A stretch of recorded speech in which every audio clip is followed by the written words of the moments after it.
So we got the sequel to Commando. And the slightly remade version of an arcade hit. Kind of. Get this mouse off here. See, this is part of the first level. I'm Wait, where'd the music go? It's a demo. Oh. I'm gonna wait for the screen to show up because we gotta talk about some of the differences between this one and the Japanese version. Okay. Because like the Japanese don't get as easily offended as Americans, so like being a Capcom game, it was obviously made in Japan, and they basically this whole game revolved around like a plot to revive Hitler. All right, so they had like Nazi symbols everywhere, and it was basically like a neo-Nazi group. And then Americans were like, "Oh, you can't do that," so they changed it around some. So like some of the stuff is like still the Iron Eagle from the Nazis, but it doesn't have the actual swastikas and stuff. And this is what made it interesting when I was a kid, was that like it seems like a sequel, but it doesn't really. It's not really presented as a sequel. And because of that, is because it's supposed to be like a sequel. The arcade Bionic Commando is a sequel to the arcade Commando, but it really wasn't. See, this is what I'm talking about. There's no swastikas and whatnot within this. But then they brought it back to the NES, changed the whole arcade game, made it a lot better, took Super Joe out, and now you're playing the guy named Rad Spencer, which was actually messed up in the booklets called Lad with an L.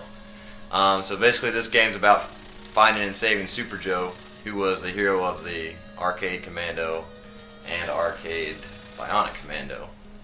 You know, one thing that's I find kind of funny about the story is Hitler was burned right at the end because he didn't want anything done with his body. He didn't want it on display or anything. So how would you revive a scorched corpse? Well, I don't think it talks about... They kind of take the plot of the reviving Hitler out of the game, even though the last boss is still the revived Hitler.